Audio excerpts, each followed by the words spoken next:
Milé deti, dnes vám porozprávam príbeh z knihy Odvážna Belka. Volám sa Belka a som šarplaninský pastierský pes. Hoci ja žiadne stádo nepasiem, odvaha mi nechýba. Porozprávam vám 12 pútavých príbehov z môjho psieho života, ktoré vás vtiahnu do sveta psíkov, ale aj ďalších domácich miláčikov. Tak sa pohodlne usaďte, alebo si môžete láhnuť a začíname. Bol sichravý februárový deň.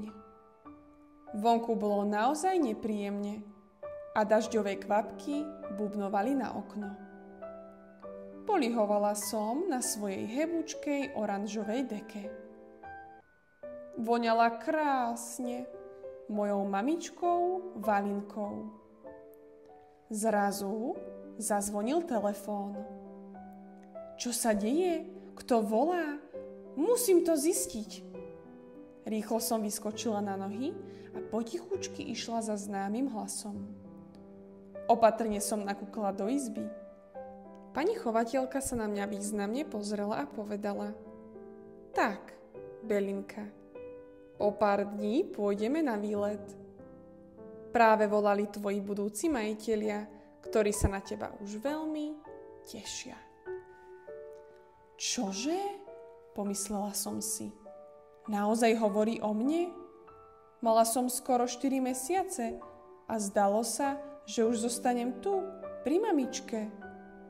Pôvodne nás bolo 9, 8 sestier a 1 braček. Všetci moji súrodenci mali už dávno svojich majiteľov. Vždy, keď k nám niekto prišiel, aby si vybral psieho miláčika, bola som vo výbere. Ale ja som nikdy nechcela ísť. Cúvala som dozadu, strkala labkou súrodenca a vravela mu: Len bež, toto sú majitelia pre teba, ja si počkám na tých svojich. My psíky totiž vnútorne cítime, ku komu patríme. Moje sestry a brat sa vždy nadšene rozbehli ku svojim novým pánom. Vedeli, že ich čaká pekný život. No a teraz prišiel radaj na mňa. Začala som byť trochu nervózna. Cesta autom, cudzí ľudia, nový dvor. Nevedela som, čo ma čaká, ale potom som hrdo zdvihla hlavu a posmelila som sa. Zvládnem to. Už som predsa veľká a samostatná. Viem hlasno štekať a rýchlo utekať. My šarplaninci sme totiž veľmi statočné plemeno. Nás len tak niečo nezastraší. Na horských pastvinách Šarplaniny, na hraniciach Srbska a Macedónie, odkiaľ pochádzame, zaháňame vlky a medvede. To veru nezvládne hocikto a už vôbec nie nejaký Bojko. Čoskoro prišiel môj veľký deň. Trochu neochotne som vyskočila na zadné sedadlo auta a vykúkla som cez okno. Chovateľka mi dala so sebou moju misku, hračku a oranžovú dečku. Naposledy som sa rozlúčila s milovanou mamičkou a strýkom Golemom. Cesta bola dlhá. Míňali sme domy, stromy, vrchy aj ľudí. Pozorovala som, ako na oblohe plávajú oblaky a na ňufáčiku ma občas poštieglilo zubaté slniečko. Na také dlhé cestovanie som vôbec nebola zvyknutá. Rozbolelo ma brúško a bolo mi zle. Radšej som sa schúlila na dečke a čakala na ďalšiu zastávku, kedy sa budem môcť trochu prebehnúť. A sme tu, Belka, povedala zrazu pani chovateľka. Cítila som, ako auto spomaluje. Ako si som zneistela.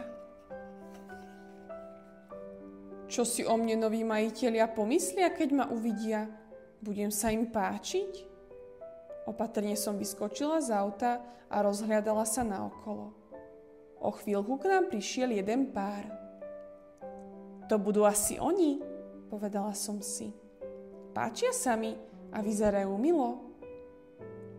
Pani sa ku mne naklonila a povedala: Ahoj, krásavica. Jemne ma pohľadila a poškrapkala za uškom. Potom si ma pán pripol na vôcku a prešiel sa so mnou. Opodiaľ poskakoval vrabec, ktorý zháňal niečo pod zub.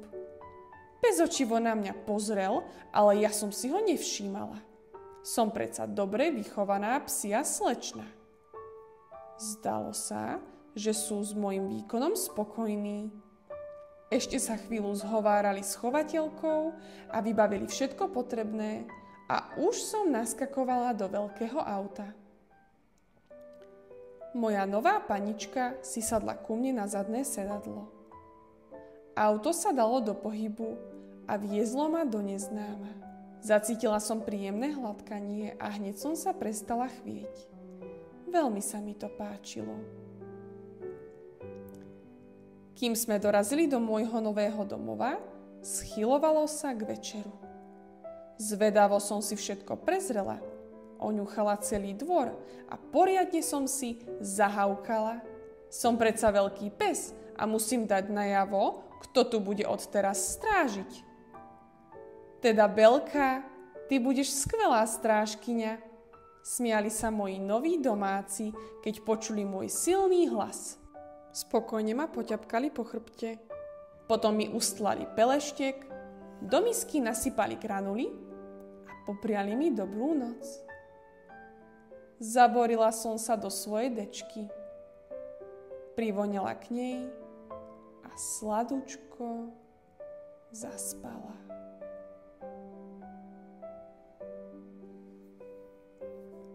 Tak čo, milé deti?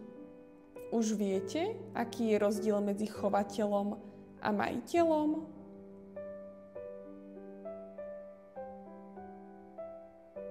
Pokiaľ ešte nespíte, nájdite na mape krajinu, z ktorej pochádza plemeno Šarplanincov. Pokiaľ sa vám príbeh o odvážnej Belke páčil a chceli by ste počuť o ďalších dobrodružstvách, ktoré prežila so svojimi novými majiteľmi, tak si môžete túto knihu spolu so svojimi rodičmi kúpiť domov. Kniha je dostupná na internetovej stránke adventorion.sk. A teraz už dobrú noc.